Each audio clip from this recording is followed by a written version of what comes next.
Hello, I'm Dallen Malna, and today I'll be talking about my favorite 6 Pokémon.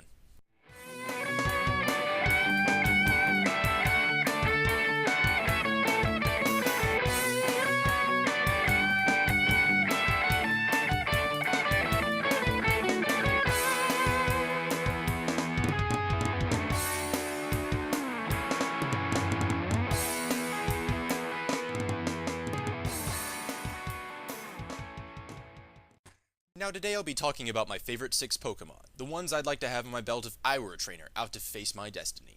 Now just to clarify, here are some rules. 1. This is not about battle stats or group compatibility. I'm not looking for my favorite or best made team, just the ones I would individually love to have with me. 2. No legendaries. I mean, the ability to control time, space, matter, as well as revive the dead would be pretty sweet, but that's kind of cheating, wouldn't you say? 3.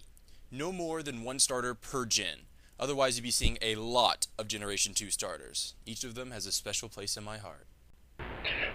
Get on with the review already. Here's my top 6 favorite Pokemon of all time. Number 1. Charizard. I know it's a bit obvious and cliche, but Charizard is my all-time favorite Pokemon. Even before I could play Pokemon, I knew Charizard was cool, and when I finally was allowed to play, he was my first starter. Sure, I checked out the others, but I wanted the one that turned into a fire-breathing dragon. He can fly at a height of 4,600 feet and melt boulders with his breath. Melt boulders! That means his fire is at least 1,200 Celsius, or 2,192 Fahrenheit, and it could go much higher than that. He was designed to appeal to the West, and boy did he. You'll notice I keep saying he. That's because 87.5% of the time, Charizard is a male. I named my own Charizard Lander because I saw a car dealership named Landers nearby in Florida. As I first played, I remember getting really stuck at Brock's gym because I only had Lander, at that point a Charmander, a Pidgey, and a Rattata. I kept getting Cream, I saw no hope. But then Lander came through for me. He learned Metal Claw. And we own Brock's sorry butt. After that, I knew I had a new friend for life. Honestly, as a young boy, I trained Lander far beyond the others, and he became my team's captain. Now I have a more balanced team, but he still champions it whenever I have the chance, making Charizard my all-time favorite Pokémon. Number 2. Eevee. When I was 12, playing through Pokemon Fire Red, and I first heard of an Eevee in the game, I thought it was some kind of Pokemon legend. A Pokemon that could change its type? Evolve into 3 different types of Pokemon? I mean, this build guy sure doesn't seem very reliable. Can't even run his own machine, right? Wrong! When I first got my Eevee, I immediately ran into the store to see if the rumors were true. I saved and bought all 3 stones to test on him. And while I did feel a little misled and that I thought you could keep changing his type as he evolved, I realized that Jolteon looked a lot like my dog. And so I picked that. On a more technical note, you literally cannot go wrong with Eevee. He can cover any elemental weakness in your group. For instance, I tend to not have many Psychic or Leaf type, so when I get an Eevee, I can just evolve it to one of those to balance up my team. Pretty cool, huh? Vaporeon can walk on water, meld into liquids, and even breathe underwater. Jolteon can change its coat to be sharper, depending on its mood or power level. And of course, channel electricity. Flareon has a core temperature of over 1,000 degrees Fahrenheit, and can expel flames at over 3,000 degrees Fahrenheit. That's hotter than Charizard's boulder melting breath. Espeon is a Psychic-type Pokemon that has an affinity to sunlight. It can sense weather changes, air currents, and sometimes an opponent's next move. Umbreon is a Pokemon of the night. It blends with the dark and feels better in the moonlight. At night, its bands glow constantly, and when agitated, it may sweat poison. Leafeon is an answer to the cries of fans begging for a Grass-type to cover their Water-type Pokemon. It uses photosynthesis for food, leaving an aura of pure air around it at all times. Glaceon is an Ice-type Pokemon, capable of freezing the air around it. It's similar to Jolteon in that it may add icicles to its fur to become very needle-like. It can alter its own core body temperature somewhat too. Number 3.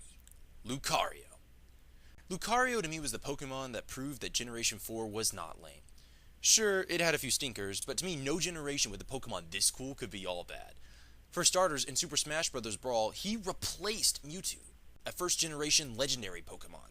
Now those are some big shoes to fill, and for the most part, he's just as good.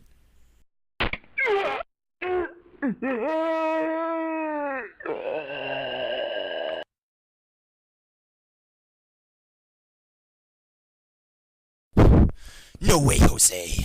My name is Dallen. Shut up. Mewtwo is the most bestest Pokemon to ever be made, and he's the most strongestest Pokemon ever, being a superior clone to Mew. But Mew has consistently beat him. Consistently beat him? Oh my gosh, get your own show!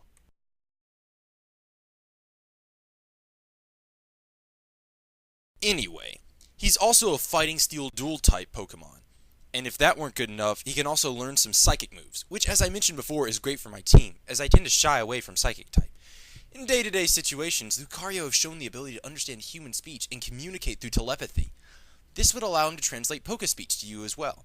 He can also sense the intention and fighting skills through an ability called Aura. Honestly, he's pretty much just all-around amazing. He can fight, defend, sense, and Lucarios are fiercely loyal to their trainers, making him an invaluable partner to have, but he'll only join you if you befriend him as a Railu. Also, fun fact for you, I named my Lucario Knuckles. Don't judge me. Number 4, Sandslash. Sandslash is relatively new to this list. I always thought they looked cool, but I could never find a good use for one on my team. So in my box it remained, for 3 different games. Then I started my playthrough of Emerald just recently. I needed an HM slave. See, rather than teaching the hidden machines to my team, I'd catch some useless Smo and learn as many moves as possible. And I happened upon a Sandshrew. I caught it and put it in my box as I always do. And lo and behold, it could learn Cut, Boulder Smash, and Strength! Thus began a new friendship between me and my Sandshrew Kyla. Pretty soon I realized she could fight too. So I trained her with the rest of my team, and come level 22 she became a full-fledged fighter, as a Sandslash. Being able to take all the crappy HMs and still hold her own with the best of them? Honestly, that's a huge accomplishment. I only wonder what her true potential could have been were she not held down by the likes of Cut. Number 5, Bayleaf. Bayleaf is here for 2 reasons. A, being awesome, and B, being the first grass type I actually thought was worth something. It actually looked cool. Honestly, all 3 starters in Generation 3 were excellent. I love them all. But to me, having a grass type that wasn't lame was a major accomplishment. So, despite my affinity for Tire type, and my Pokequiz saying I'm more like a Totodile, I picked Chikorita. And now, I have yet to beat Gold and Silver, or the remakes. But once I start that adventure, I know exactly which Pokemon I'm gonna pick. Now, I know a lot of you are wondering why I didn't pick Magnium. And by a lot of you, I mean the 3 people watching this video, 2 of whom don't even know what a Magnium is. Well, that goes back. I have started a gold version, but I didn't finish it, and I was so stoked to finally have a Bayleaf. And when it started to evolve, I couldn't wait to see what amazingly cool thing my Bayleaf would turn into. What could be possibly cooler than what it is right now? And I was less than impressed. I mean, we went from this to this? And this is an upgrade? I don't know, I'm just not feeling it. I deleted my game and intended to start over, not allowing Bayleaf to evolve. I never got around to it. And now that the remakes are out, I figure I'll just snag one of those. Anyway, fun fact time. The aroma coming from the seed-like things on Bayleaf's neck are said to invigorate and heal those that smell it. Pretty cool, huh? Number 6, Ninetales. Last and probably least on this list is Ninetales. Why least, do you say? Well, to be honest, because I've never had the chance to catch and raise one at all. Can't do that. How can he be your favorite if you've never owned one?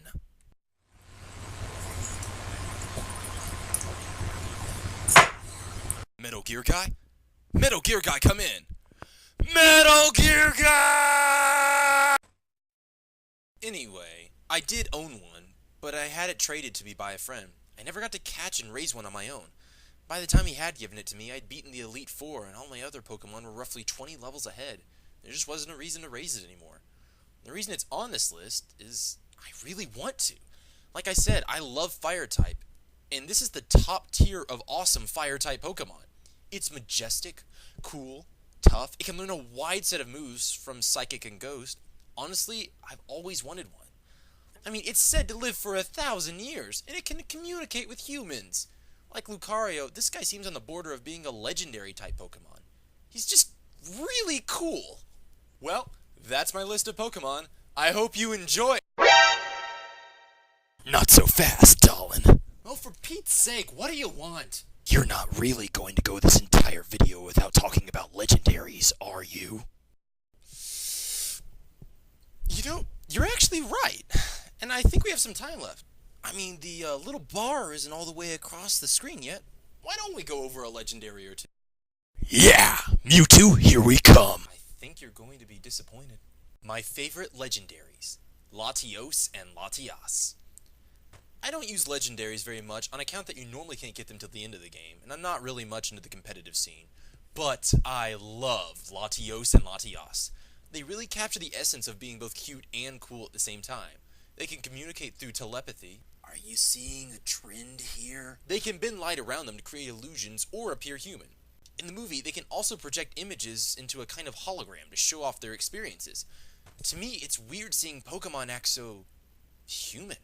Kind of gives credibility to the theme of real friendships growing between Pokemon and humans throughout the games. Well, that's all I have for today. Please don't forget to like and subscribe and favorite. If you have any ideas for the show, comment or send me a message. Thanks for watching. God bless.